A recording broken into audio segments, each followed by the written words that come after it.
এসেছি একটা নতুন ব্লগের সাথে। আমি কৌশিক। আজকে জন্মাষ্টমী, আপনাদেরকে জন্মাষ্টমী ব্লগে ওয়েলকাম করলাম। দেখুন আজকের ব্লগটা ভালো লাগবে আশা করছি। আজকে পুরো যা হচ্ছে সব কিছুই আপনাদেরকে দেখাবো, আপনাদের সাথে শেয়ার করব। ব্লগটা ভালো লাগলে অবশ্যই লাইক, শেয়ার অ্যান্ড সাবস্ক্রাইব করতে ভুলবেন না। আমার নতুন চ্যানেল, কাইন্ডলি একটু সাপোর্ট করুন। আর আমিও চেষ্টা করব যাতে আপনাদের যা যা ভালো লাগে সেগুলো আপনাদেরকে দেখাবো। চলুন সময় নষ্ট না করে আমরা ব্লগের দিকে এগিয়ে যাই। এটা হচ্ছে আমাদের ঠাকুর ঘর। আপনারা তো আগের ভিডিওতে দেখিয়েছেন। এখানে আমাদের সব ঠাকুরই এখন আছে। আর এটা হচ্ছে গোপালের দোলনা। এটাকে আজকে নিজে হাতে ডেকোরেট করব। এখানে সব রকম পুজোর প্রস্তুতি চলছে। তালের বড়া, মালপোয়া সবই হবে, সবই শেয়ার করব আপনাদের সাথে।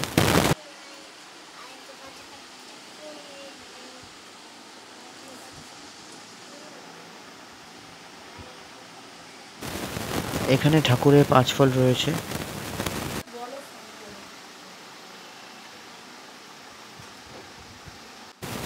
আর এখানে জোর কদমে তালের বড়ার প্রস্তুতি চলছে।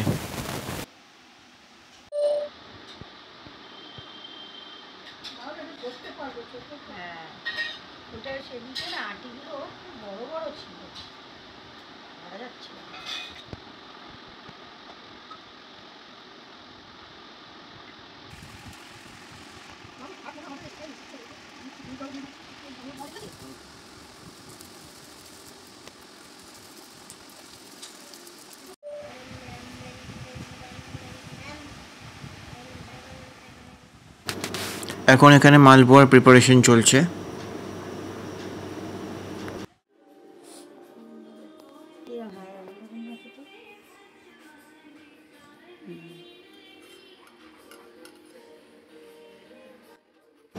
এই যে এখানে এখন মালপোয়া ভাজা হচ্ছে। অলরেডি কিছুটা করা হয়েছে আর আরও কিছুটা করা হচ্ছে, যেহেতু ভোগে দেওয়া হবে।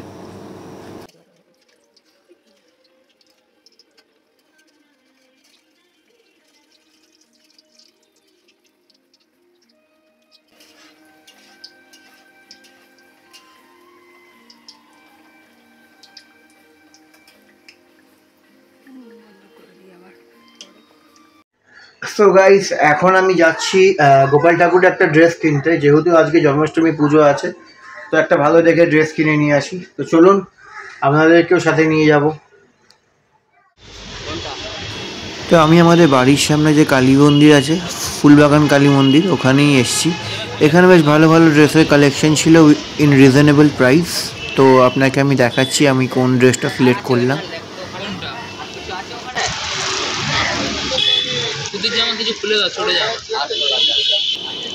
এই পিঙ্ক মুকুটটার সাথে আমার এই পিঙ্ক ড্রেসটা খুব ভালো লেগেছিল। এক দেখাতেই আমার পছন্দ হয়ে গেছিলো। তো এইটা আমি সিলেক্ট করেছিলাম। আর আমার যে একটা ছোট্ট গোপাল আছে, ছোট গোপালের জন্য একটা ছোট্ট ড্রেস নিয়েছিলাম। সো ফাইনালি ড্রেস কেনা কমপ্লিট। আর বাড়িতে এসে দেখি এখন গোপাল ঠাকুরকে পরিষ্কার করা চলছে, একদম ভালো করে ডেকোরেশন করা হচ্ছে।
মানে আমার মেয়ে খুব এক্সাইটেড হয়ে পড়েছে, মানে ও ছোটোবেলা থেকে এত গোপাল ঠাকুরকে কোলে নিয়েছে, মানে ও যখন আরও ছোট ছিল তখনও কোলে নিত, আর আরও এখনও কোলে নিতে খুব ভালোবাসে।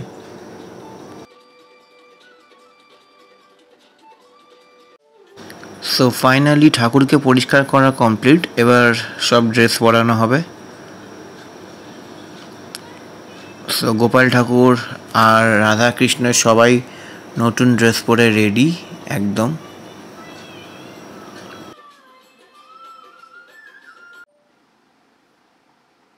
বার্থডে বয় একদম রেডি।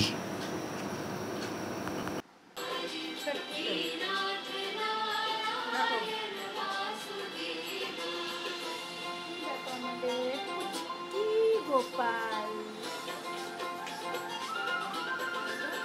এটা হচ্ছে আমাদের বড় গোপু।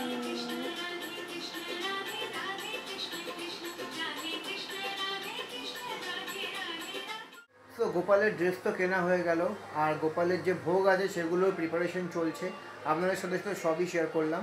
আর এখন আমি গোপালের যে দোলনাটা আছে সেটা আমি নিজে হাতে সাজাবো, প্রত্যেক বছর তাই করি, এবছরও তাই করব, নিজে হাতে গোপালের দোলনাটাকে আমি ডেকোরেট করব, আশা করছি ভালো লাগবে। তো চলুন দোলনাটা এবার স্টার্ট করা যাক সাজানো। সো আমাদের দোলনাটা এমনি নর্মালি দোলনা ছিল, তো আমার মাথায় হুট করে একটা আইডিয়া আসলো যে একটা তার কিনে নিয়ে এসে ওপর থেকে যদি তারটাকে রাউন্ড করে একটা রিংয়ের মতো বানিয়ে তার উপর দিয়ে ডেকোরেশন করা যায় তাহলে কেমন হয়। তো আলটিমেটলি সেটাই করার চেষ্টা করলাম। জানি না কতটা ভালো হয়েছে, বাট আশা করছি আপনাদের ভালো লাগবে।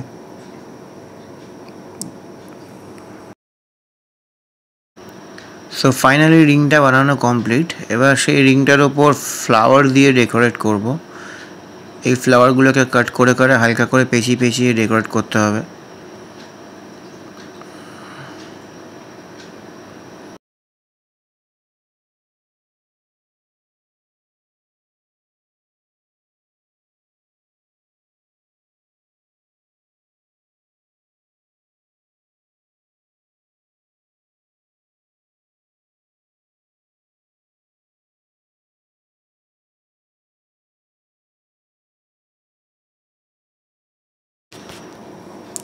সো আলটিমেটলি ফ্লাওয়ারটাও কমপ্লিট হয়ে গেল।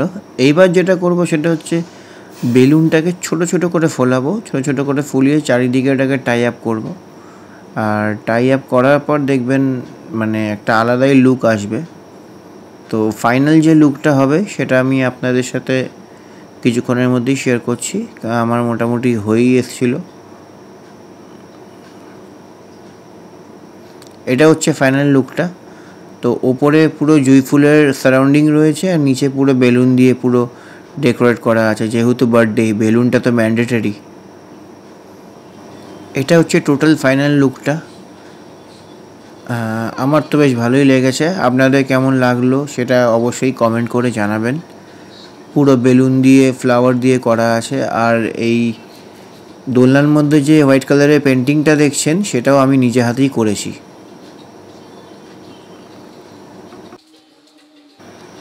তার দোলনার সাথে সাথে তার মানে গোপাল ঠাকুর নিজেরও ফাইনাল লুক একদম রেডি।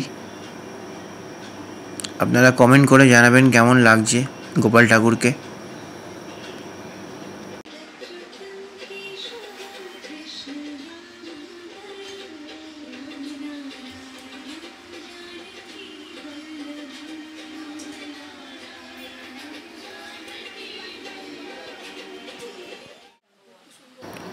এখানে সব ভোগও রেডি, মালপোয়া, তালের বড়া, লুচি, ফল আছে, মিষ্টি আছে, সুজি আছে।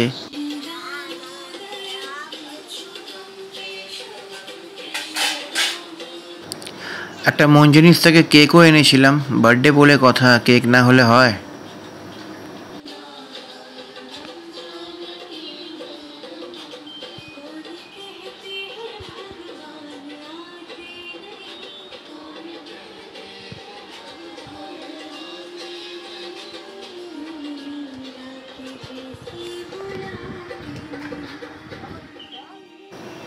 সো ফাইনালি ভোগ নিবেদন করা হয়ে গেছে আর গোপাল ঠাকুরকে দোলনাতে বসানো হয়ে গেছে। এখানে দেখুন গোপাল ঠাকুরের জায়গায় আরেকটা অন্য গোপাল ঠাকুর উপরে বসে আছে, আর আমাদের যে বড় গোপাল ঠাকুর আছে তাকে এখন দোলনায় নামানো হয়েছে, সে এখন দোলনায় বসে আছে।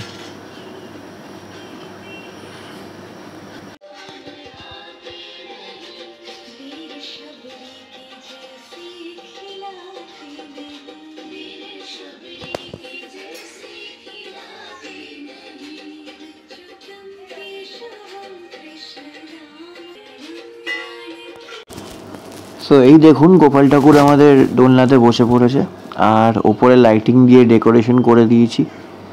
তো কেমন লাগছে আপনারা কমেন্টে অবশ্যই জানাবেন যে আপনার পুরো ডেকোরেশনটা আর পুরো আয়োজনটা কেমন লাগলো।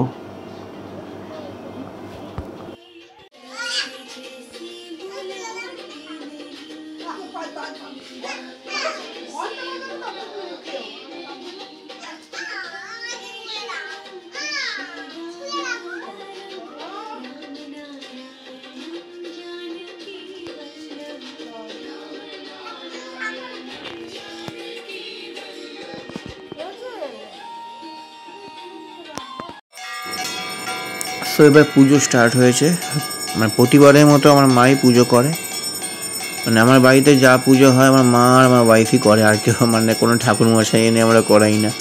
মানে খুব রেয়ার যদি নারায়ণ পুজো হয় বা কালী পুজোটা যেটা আমরা করি প্রত্যেক বছর, তো সেইটা ঠাকুরমশাই এসে করে, আর নারায়ণ পুজো হলে ঠাকুরমশাই এসে মানে করে, কিন্তু না হলে এমনি বাড়িতে যা পুজো হয় ওগুলো আমার মা আর আমার ওয়াইফই করে।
আজকের ব্লগটা আমি এখানেই শেষ করছি।